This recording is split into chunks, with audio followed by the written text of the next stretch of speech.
There will never be a point in your life where it's the right time to do a great thing. If you're waiting for that perfect moment, that perfect timing, it's not going to happen. You know what you have to do? You have to create the perfect time and the perfect opportunity and the perfect situation. That a lot of people become comfortable. They stop growing. They stop wanting anything. They become satisfied. People getting ready to go to jobs that they don't like. Jobs that are making them sick. You see, when you're not pursuing your goal, you are literally committing spiritual suicide. When you have some goal out here that you're stretching for and reaching for that takes you out of your comfort zone, you'll find out some talents and abilities you have that you didn't know you have. When the messenger of misery visits you, what are you going to do? What will keep you in the game? There are things that you think you'll never need to know, that you may only need to know one time in your life, but that could save your life because you had that knowledge. Unless you attempt to do something beyond that which you've already mastered, you will never grow. What is it that you looked at some point in time and you decided that you couldn't do it, that you talked yourself out of it? If you're waiting on your next door neighbor to make it happen for you, it may not happen. If you're waiting on your mother or your father, they may be so ancient in their thinking that they don't understand this opportunity that you have. And if you're waiting on them, it may never get done. You don't beg average people to be phenomenal. You don't beg good people to be phenomenal. You just are phenomenal, and you will attract phenomenal. What reason can you remember that you can call on, that you can reach on, that can make you get back up? Find that reason. If you're not where you are, if you're not where you want to be, if you don't have what you want to have, if you're not where you think you should be at this particular place, it has nothing to do with the system, but it has everything to do with the fact that you're not making the sacrifice. I want you to make that dream become a reality, because if you don't, you will be working for somebody else to make their dreams become a reality.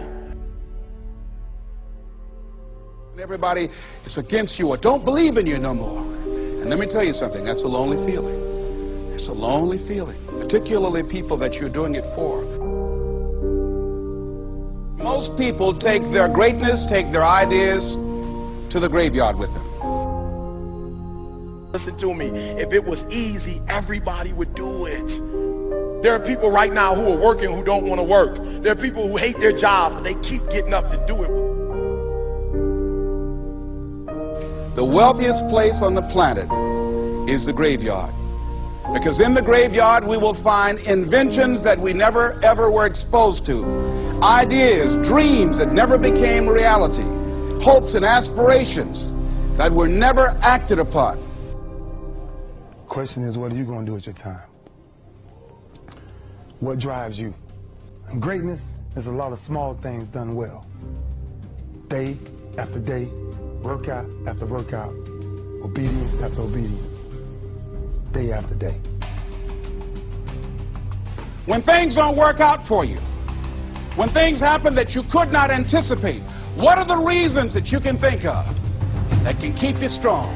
You will never ever be successful until you turn your pain into greatness, until you allow your pain to push you from where you are to push you to where you need to be.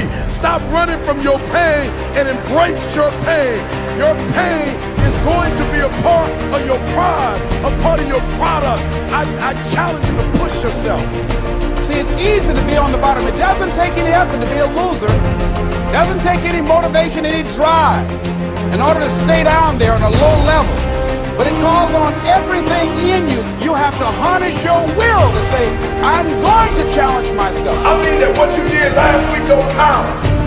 Today is the only important day. There are 86,400 seconds in a day, and how you use those are critical. You got 86,400 today, and what you do today is going to cement who you are. Nobody's going to talk about what you did last week.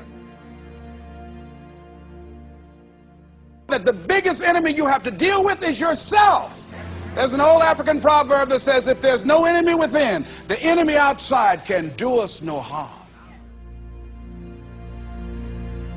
you have this opportunity of a lifetime. It means absolutely nothing if you don't take advantage of it in the lifetime of this opportunity. I got a saying that when life knocks you down, try and land on your back, because if you can look up, you can get up. If you want a thing bad enough to go out and fight for it, to work day and night for it, to give up your time, your peace, and your sleep for it, if all that you dream and scheme is about it, and life seems useless and worthless without it. See, it's time now. If you want to make this your decade, you've got to start saying yes to your life. You've got to start saying yes to your dreams, yes to your unfolding future, yes to your potential, as opposed to saying no. When you die, die on E. Leave no dream left behind, guys. Leave no opportunity left behind. When you leave this earth, accomplish every single thing you can accomplish. Listen to me, you're going to be here one day, but you'll never get here if you give up, if you give in, if you quit. And finally, guys, you got to want to succeed as bad as you want to breathe.